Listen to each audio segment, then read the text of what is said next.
কেউ ভুল বুঝবেন না, প্রথমে আমি ক্ষমা চেয়ে নেব, কারণ আমরা চাই কোভিডটাকে কন্ট্রোল করতে। আগের বারে ঝড় আমরা থামিয়ে দিয়েছিলাম, এবারে স্প্রিংটা একটু ইনফেকশন বেশি করছে, সেই জন্য আমাদের ইমিডিয়েট কতগুলো এফেক্টিভ অ্যাকশন নিতে হচ্ছে। পাবলিকের যাতে কোনো রকম প্রবলেম না হয় সেদিকে নজর রেখেই আমরা নিচ্ছি। তবে মাস্কটা আবার সবাইকে বলবো ভালো করে পরার জন্য। বাজারে বাজারে যেমন গোল্লা কেটে দিয়েছিলাম আমি, ওই গোল্লা কেটে দিয়ে যাতে বাজারে যারা যাবেন হাত স্যানিটাইজ করে যাবেন বা সাবান দিয়ে হাত ধুয়ে যাবেন এবং বাজার করে নিয়ে চলে আসবেন। বাজার করেই বাড়িতে জিনিস নিয়ে ঘরে ঢুকবেন না, বাজার করে আসার পরে সেগুলোকে ভালো করে গরম জলে ধুয়ে বা যে প্রসিডিউর আছে মেনটেন করে করুন, তাতে অনেকটা কমে যায়। আমরা সবাইকে বলবো মাস্কটা কম্পালসারি ব্যবহার করতে। মাস্ক যে ব্যবহার করবে না সেখানে কিন্তু আমাদের একটু কঠোর হতে হবে। আপনাদের সকলের আবেদনে আমি বলবো যে মাস্কটা সকলকে ব্যবহার করতে। আমরা স্টেট গভর্নমেন্ট অফিসে 50% অ্যাটেন্ডেন্স করছি এবং আমরা all shopping malls, shopping complex, malls, beauty parlours, cinema halls, restaurants and bars, sports complexes, gyms, spa and swimming pool are closed। যতক্ষণ পর্যন্ত ফার্দার অর্ডার না বেরোবে। তার কারণ হচ্ছে আমরা চাই না এটা ছড়াক। All social, cultural, academic, entertainment related gathering are prohibited. এখানে পলিটিক্যালটা লেখুন, পরে লিখেছি, আচ্ছা ঠিক আছে।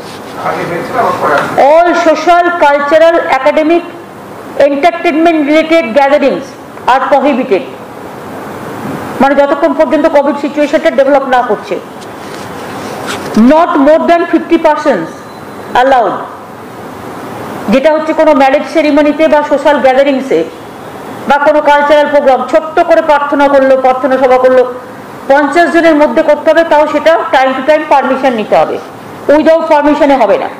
যেমন সামনে রবীন্দ্র জয়ন্তী আছে, রবীন্দ্র জয়ন্তীতে তো এত বড় করে না, কবিগুলোর ছবি লাগিয়ে অলরেডি আমরা ওদিন মামাটি মানুষকে ধন্যবাদ জানাবো বলে মামাটি মানসিক সরকার অলরেডি ঘোষণা করেছেন। সুতরাং ছোট ছোট করে প্রোগ্রাম হবে এবং গভর্নমেন্টেরও রবীন্দ্র জয়ন্তীর প্রোগ্রামটা আমরা ভার্চুয়াল করে দেবো।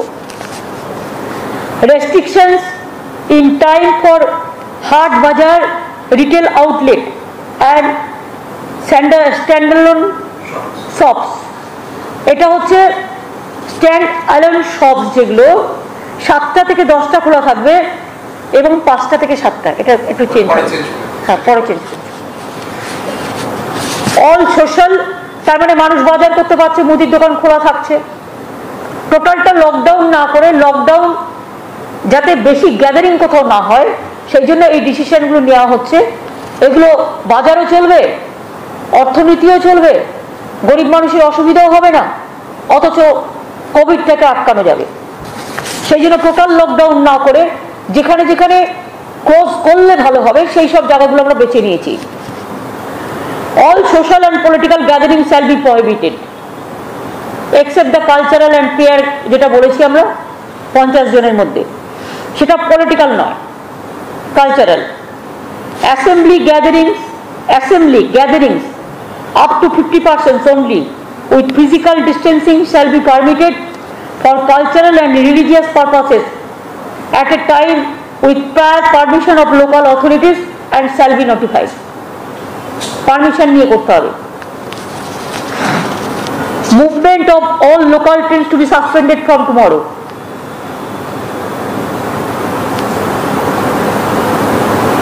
তার কারণ এখানে গাদাগাদি করে আসার ফলে এক তো 4-5 লাখ লোক বাইরে থেকে এসে আমাদের 12টা বাজিয়ে দিয়ে চলে গেছে। এখন তো আমাদের এটা রক্ষা করতে হবে।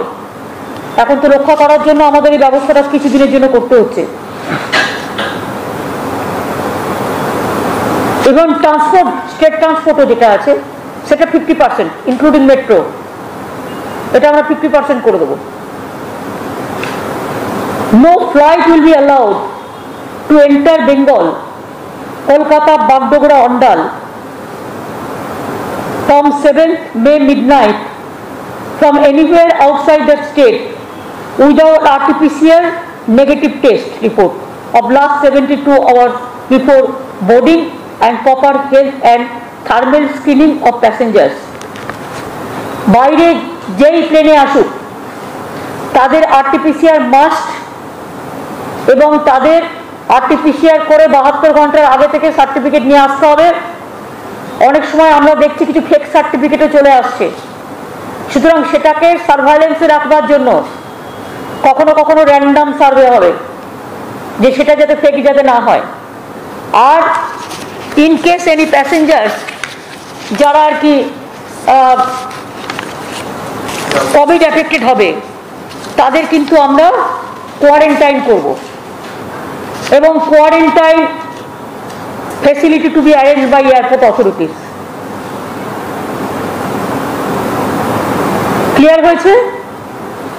বাইরে থেকে যে কেউ আসলো ঢুকে গেল, সার্টিফিকেট নিয়ে আসতে হবে, সার্টিফিকেটও আমরা রিচেক করব এবং 14 দিনের কোয়ারেন্টাইনে পাঠানো হবে, এবং এয়ারপোর্ট অথরিটিস কোয়ারেন্টাইন এটা অর্গানাইজ করবে with the state government. Incoming passengers যেটা হচ্ছে মানে long distance train, even interstate যেটা বাসেস, ম্যান্ডেটারি তাদের আরটিপিসিআর টেস্ট সার্টিফিকেট নিয়ে তবেই ঢুকতে হবে। র্যান্ডাম চেকিং কোভিডে চলবে। Work from home for private sector, এটা 50% এভরি সেক্টরে, এভরি শিফটে। প্রাইভেটকেও বলে দেওয়া হচ্ছে, গভর্নমেন্ট যেমন 50% করছে, ওদেরও এভরি শিফটে 50% করে কাজ বলা হচ্ছে ওয়ার্ক অ্যাট হোম থেকে করবে। বাজার হাট তো আগেই বলে দিয়েছি, 7টা থেকে 10টা এবং 5টা থেকে 7টা। আর শুধুমাত্র জুয়েলারি শপস, যেটা বউবাজারে একটা জায়গা আছে, ওরা আমাদের কাছে একটা অ্যাপিল করেছিল, ওদের সকালে কেউ আসে না, তাই এক্সেপশনাল ওদের জন্য 3টে থেকে 5, ওদের জন্য আমরা 3টে থেকে 12টা থেকে 3টে করছি। অনলি জুয়েলারি শপস 12টা থেকে 3টে। Home delivery of essential commodities should be encouraged. সুফল বাংলা বাড়ানো হবে। এছাড়াও আমরা মনে করি এসেন্সিয়াল ফুড আইটেমস লোকে যাতে পায় সেটা দেখা হবে।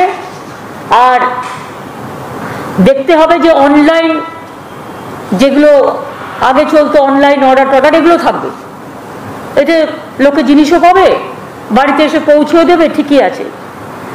ব্যাংক বিজনেস আওয়ার্স এটা রেস্ট্রিক্ট করা হচ্ছে, 10টা থেকে 2টো খোলা থাকবে ব্যাংক, কিছু লোক কমানোর জন্য।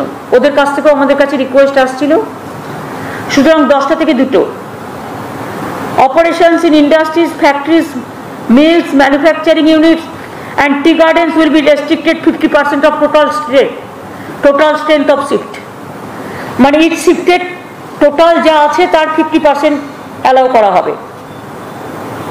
Emergency and essential services like health, fire services, law and order, electricity, telecom will remain out of the purview of the restrictions.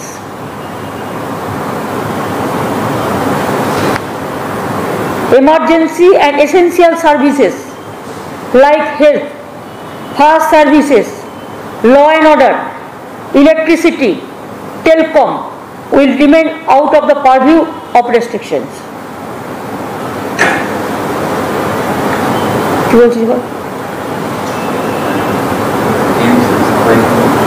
সাফাই কর্মচারী ওগুলো তো অটোমেটিক্যালি থাকবে, তো এসেন্সিয়াল সার্ভিসের মধ্যে থাকে। ক্লিনলিনেস যেটা,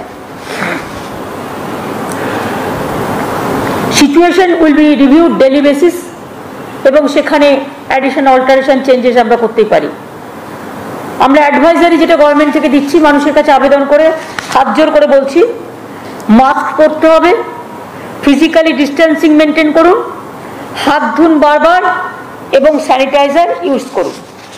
আমি এনজিওদের কাছে বলবো